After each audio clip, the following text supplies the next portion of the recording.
মৰিগাঁও জিলাৰ দেৱিকা হৰি মন্দিৰত ভক্তিৰ সাগৰ দ্বিতীয় ত্ৰিবাৰ্ষিক মহাপাল নামৰ বৰ্ণাঢ্য শুভাৰম্ভ আধ্যাত্মিকতা আৰু ভক্তিৰ অপূৰ্ব সংমিশ্ৰণেৰে আজিৰে পৰা মৰিগাঁও জিলাৰ দেৱিকা হৰি মন্দিৰত তিনিদিনীয়া কাৰ্যসূচীৰে আৰম্ভ হৈছে দ্বিতীয় ত্ৰিবাৰ্ষিক মহাপাল নাম। জিলাখনৰ ধৰ্মপান ৰাইজৰ একতা আৰু শ্ৰদ্ধাৰ প্ৰতীক স্বৰূপ এই পবিত্ৰ অনুষ্ঠানটোৱে সমগ্ৰ অঞ্চলটোতে এক উৎসৱমুখৰ তথা ভক্তিৰসৰ পৰিৱেশ সৃষ্টি কৰিছে। পুৱাৰে পৰা খোল তাল শংখধ্বনিৰ শব্দই আকাশ বতাহ মুখৰিত কৰি তোলে। প্ৰথম দিনাৰ কাৰ্যসূচী অনুসৰি পুৱা অত্যন্ত পবিত্ৰ পৰিৱেশত ধৰ্মধ্বজা উত্তোলনেৰে ধৰ্মীয় অনুষ্ঠানৰ শুভাৰম্ভ হয়। ইয়াৰ পাছতে শ্ৰদ্ধাৰে স্মৃতি তৰ্পণ কৰা হয়।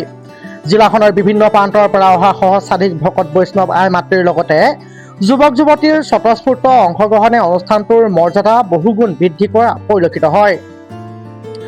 চক্ৰবেহু আৰু অমৃত সেতু উন্মোচন এইবাৰৰ মহাপাল নামৰ অন্যতম বিশেষ সত্ব আছিল কেইবাটাও নৱনিৰ্মিত আধ্যাত্মিক স্থাপত্য উন্মোচনী কাৰ্যসূচী।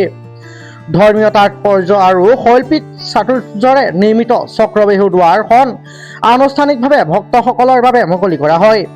ইয়াৰ লগতে ভক্তিৰ পথক প্ৰতীকী ৰূপ দিয়া অমৃত সেতু আৰু আগন্তুক দিনবোৰত ভক্তসকলৰ বাবে প্ৰয়োজনীয় হোৱাকৈ সাজু কৰা এক সুসজ্জিত ভোজনালয় দ্বাৰ আনুষ্ঠানিকভাৱে উন্মোচন কৰা হয়। এই বিশেষ স্থাপত্যসমূহে ভক্তসকলৰ মাজত বিশেষ উৎসুকতাৰ সৃষ্টি কৰিছে। মহাপাল নামক পোৱাৰ লগে লগে গা সিঁয়ৰি আছে, মনটো সিঁয়ৰি আছে আৰু আটাইতকৈ ভাল লাগিছে এই দেৱিকা গাঁৱৰ ৰাইজক, যুৱকসকলক, পিতৃসকলক, গুৰুসকলক এনেকুৱাকৈ ছমাহ ধৰি তেওঁলোকে পাল নামৰ কাৰণে যি ব্যস্ততা আৰু পাল নামৰ কাৰণে যি ব্যস্ততা আজি দুদিন ধৰি যি কাম কৰি ৰাতি 12টা 1টা বজাত গোটেই ৰাতিটো যোৱাকালি মই এটাৰ পৰা উদ্বোধনী কৰি আহিছো, গ'ল উৎসৱৰ প্ৰগ্ৰাম এটা উদ্বোধনী কৰি আহিছো। ৰাতি 12টা বজালৈ ল'ৰাবিলাকে এনেকৈ কামত লাগি আছে আৰু যি একতা এনাজৰী এইটো সঁচাকৈ মানে মানিব লগা। মহাপাল নামে আমাৰ এই অঞ্চলত যি ঐক্য শান্তি প্ৰগতি এনাজৰী যি বান্ধ খাই ৰাখিছে তাৰ কাৰণে মই পোনপ্ৰথমে উদ্যোক্তাসকলক সকলো ধন্যবাদ আৰু কৃতজ্ঞতা জনাইছো। আৰু অনুভৱ সেইটো কাৰণে ভাল লাগে, ইয়াত অহাৰ লগে লগে যোৱাকালিৰ পৰা এনেকুৱা ভক্তি এশৰ মানে পৰিৱেশৰ সৃষ্টি আছে, ধুনীয়া পৰিৱেশ, লাইটিং হৈ আছে, স্মৃতি তৰ্পণ আপোনালোকে অলপ পাছতে পাব। আপোনালোকে ধৰক অমৃত সেতু পাব, ভোজনালয় পাব আৰু মানে কি চক্ৰবেহু ব্যৱস্থাটো আছে আৰু ইমান পৰিপাটিকৈ আৰু আকৌ কোনো অমুকে কৰি থকা অমুকটো কৰা বুলি ক'ব লগা হোৱা নাই।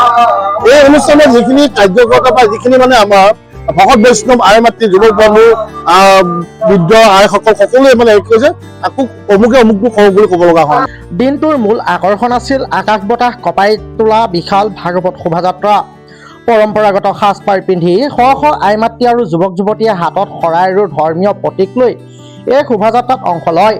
শ্ৰীমদ ভাগৱতক অতি মৰ্যাদাৰে সজাই পৰাই তুলি সমগ্ৰ অঞ্চলটো ভ্ৰমণ কৰা হয়। ভক্তসকলৰ হৰি নামৰ ধ্বনিৰে সমগ্ৰ দেৱিকা অঞ্চলত এক বৈকুণ্ঠপুৰী সদৃশ পৰিৱেশৰ সৃষ্টি কৰে। তিনিদিনীয়াকৈ অনুষ্ঠিত হ'বলগীয়া এই মহাপাল নাম কেৱল এটা ধৰ্মীয় অনুষ্ঠান হৈ থকা নাই, বৰঞ্চ এই জিলাখনৰ বিভিন্ন সম্প্ৰদায়ৰ মাজত একতা আৰু ভাতৃত্ববোধৰ নিদৰ্শন দাঙি ধৰিছে। আয়োজক সমিতিয়ে জনোৱা মতে আগন্তুক 2টা দিনতে নিৰবিচ্ছিন্ন নাম প্ৰসংগ, ধৰ্মীয় আলোচনা আৰু ভকত বৈষ্ণৱৰ সমাগমেৰে দেৱিকা হৰি মন্দিৰ প্ৰাংগণ এক আধ্যাত্মিক মিলনভূমিত পৰিণত হ'ব। ধৰ্মীয় ঐতিহ্য ৰক্ষা আৰু নতুন প্ৰজন্মক আধ্যাত্মিকতাৰ প্ৰতি আকৃষ্ট কৰাই এই ত্ৰিবাৰ্ষিক মহাপাল নামৰ মূল লক্ষ্য বুলি উদযাপন সমিতিয়ে সংবাদ মাধ্যমৰ আগত জানিবলৈ দিয়ে। মৰিগাঁৱৰ পৰা চন্দন হিৰৰ ৰিপৰ্ট, লোকেল 18।